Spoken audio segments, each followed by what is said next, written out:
What is the future of dried cannabis flower in Canada? Almost a year after legalization, a lot of experts agree that the products currently offered by LPs are not meeting the standards of consumers. So now, a variety of companies are focusing on premium product. One such company is Rubicon Organics. We're about to take a closer look at their facility here in Delta, BC, and speak with their CEO, Jesse McConnell. He previously co-founded Whistler Medical Marijuana, a producer that would later be acquired by Aurora Cannabis for $175 million. So Jesse, can you tell us a little bit about the layout of the facility and the design of how you stack the actual plants themselves? You know, in order to grow a super premium product, you need to have a very even canopy and focus on the production at the very top of the plant. So you can see right here, we've got a very even canopy spread out throughout. Each cola is getting good light. And right here, a little fact for your viewers, the color of these hairs indicate we still have about 2 weeks to go left till harvest time. So lots of weight still going to go on this plant. The hairs are an indication of the health of the plant. You'll see the trichomes, which if we had a microscope, you'd see are bright white right now. And then over time, those trichomes where the THC, where the cannabinoids are contained, they turn more amber over time. And we use that as an indication when the plant is ready for harvest. And then over the next 2.5 months, you'll see this whole facility ramped up. This is our first commercial harvest coming down right here. We're going to be very proud of this.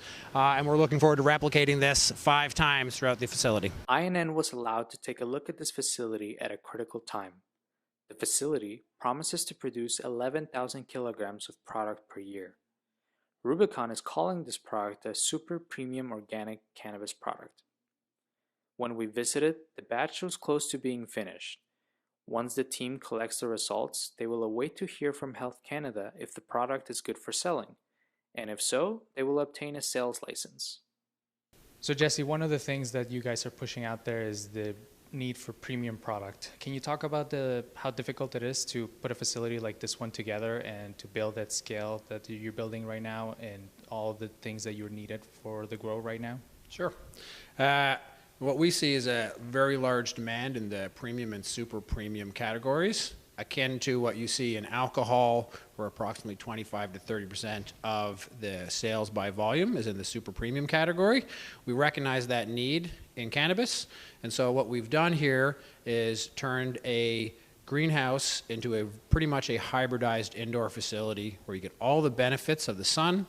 We grow in a certified organic process here, but we also have a lot of climate control and supplemental lighting, so you can really produce an incredible product. How do you stay ahead of this competing market, and when it comes to evaluating product from competitors that are targeting premium consumers, what do you look for and how do you find those advantages? Well, I'd start with, doesn't matter what you tell investors, the consumer is going to tell you if your product's premium or not. So that's step number 1. And number 2, if you're an investor and you're looking at which one of these companies can actually deliver against those promises, look at their track records. What have they done in the past that demonstrates that they're the kind of management team who knows how to deliver that value proposition around premium, not just because it says on their deck or their website that they're an industry leader. Like, let's see some history. And I know that in Rubicon, we have that history. We have it with Whistler Medical, being the first ever certified organic legal cannabis facility in the world. Our combined experience in the industry here is larger than I care to mention. And so you've been in there and seen the quality of the product for yourself in that crop. So I think what we're trying to show here is be transparent, look behind the curtain, you can see the quality of this product, and the promises that go unfulfilled are going to fall to the wayside. And again, the consumer will be the judge of what your product really is. This year has been a challenging one for a lot of Canadian growers, a lot of scandals in the industry regarding falling out of regulation with Health Canada. How do you stay on top of maintaining yourself in this facility within those standards? You know, this is a highly regulated market, and I think what you're going to see in any emerging marketplace are people who are looking to make a fast buck and people who are willing to cut corners. But the players who are going to be here for the long term, I'm certainly one, I've been in this industry for quite some time, have built organizations that are compliance focused. So you look at even the individuals in our organization. We've come from alcohol, which is a highly regulated industry. We have a previous chairman of PricewaterhouseCoopers, who's the chair of our board. So compliance is something we take very, very seriously here. And as long as you focus on that, that gives you the space to really work on the quality of the plants. Similarly challenging this year in the stock market has been cannabis stocks have definitely taken a bit of a hit this year. From your perspective, your company has been performing and you're ready to go out there and launch your products. What is the state of the cannabis investment market right now, and what would you tell investors who are maybe a little bit dubious about where these stocks are going in the near to short term?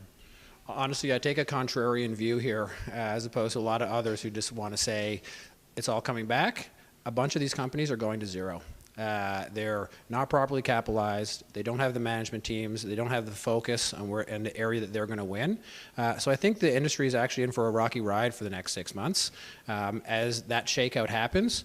But here's what's undeniable: there's a $5 to $8 billion demand side of the equation here for cannabis products in Canada alone, and there's only a few LPs who are properly delivering against what the consumers are looking for.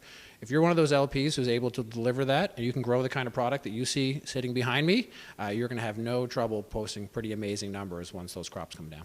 Cannabis producers in Canada are getting ready for the entry of edibles and infused products.